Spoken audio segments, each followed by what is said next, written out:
What if the reason you struggle in relationships it isn't a flaw? What if the things that make you feel hard to love are actually pointing to something much deeper? Stay with me, because by the end of this, something might finally click. We've all seen the story. Two people meet and they just know. Everything feels effortless, music swells, they fall into each other's arms, and just like that, they complete each other. Movies make love look so simple. Follow your heart. Find the right person, everything falls into place, but real life doesn't feel like that. For a lot of people, love feels confusing, messy, heavy, and slowly, a quiet thought appears. Maybe I'm the problem. Maybe I'm just not built for this. If you've ever felt that, you're not alone.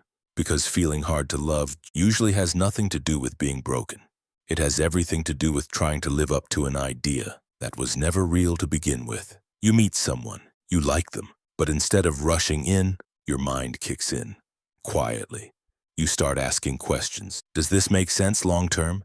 Are we truly compatible? What happens if this doesn't work out?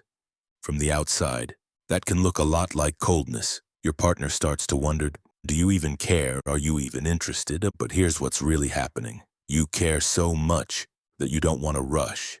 You're not cold, you're careful, and sometimes careful people get misunderstood.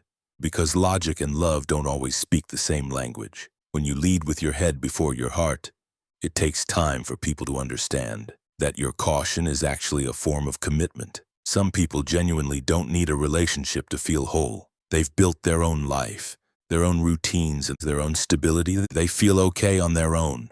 Really okay. And that's actually a beautiful thing, but it creates a strange dynamic because if you already feel complete, you're not looking for someone to fill a gap.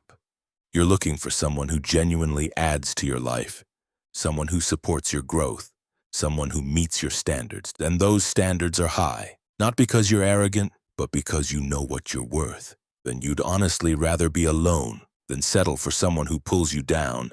That kind of independence can feel intimidating. A partner might wonder, is there even space for me here? But here's the truth.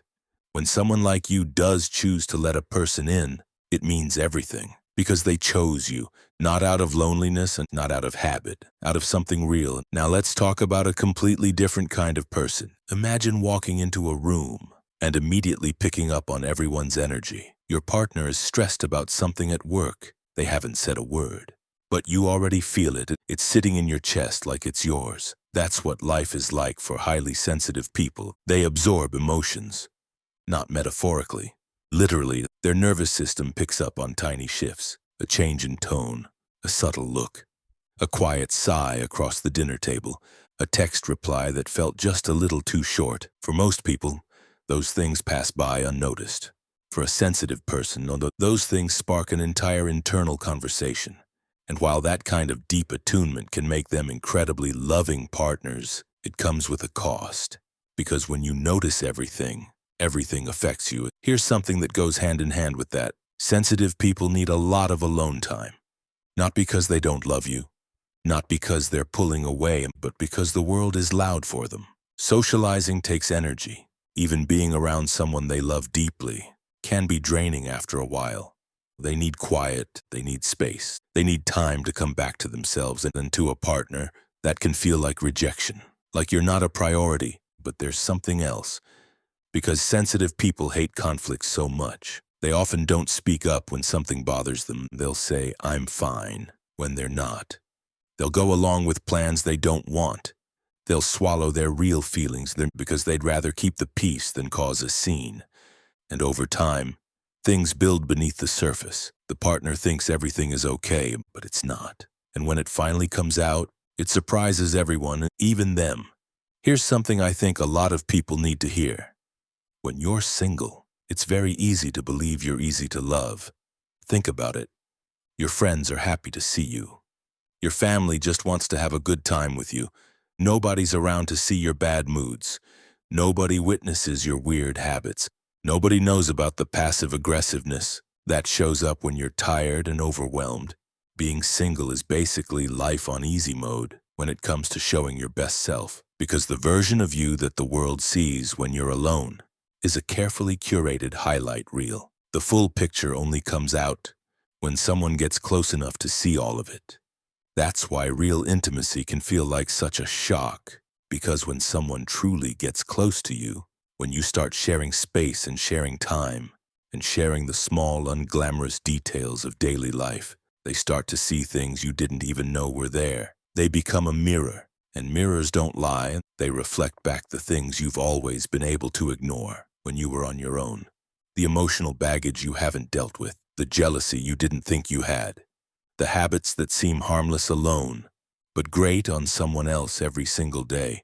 Every person who has ever been in a serious relationship has looked into that mirror at some point and not loved what they saw.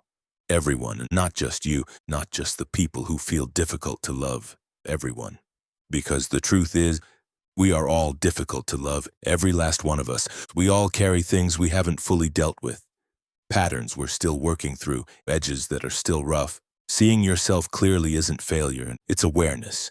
There's a version of ourselves we all like to believe in, the version where we're the reasonable one, the patient one, the one who tries hardest and gets hurt most. And sometimes that's true, but when we believe that all the time, something quietly goes wrong. Because if you're always innocent, then the problem is always them. And that kind of thinking, that unexamined belief that you're fundamentally fine, is actually one of the most damaging things you can bring into a relationship. Real emotional maturity doesn't look like being perfect. It looks like being honest. It's being able to sit quietly and ask yourself, how am I difficult to love? Not as punishment and not in a self-hating way, but as a genuine act of self-awareness. What are your patterns? What do you bring into the room without realizing it? Where do the people who love you feel the friction? When you can answer that question honestly, something changes. You stop expecting relationships to be easy, and you start building something that's actually real. You're not hard to love because something is wrong with you. You're hard to love because you're human. And the more honestly you understand yourself, the easier it becomes to let someone else understand you too. Real connection doesn't require perfection. It just requires honesty. If something in this video stayed with you, don't take a moment with it. Sit with the question, and how am I difficult to love? And if you want more conversations like this about the deeper patterns behind how we think, feel, and connect, consider subscribing. There's a lot more to explore.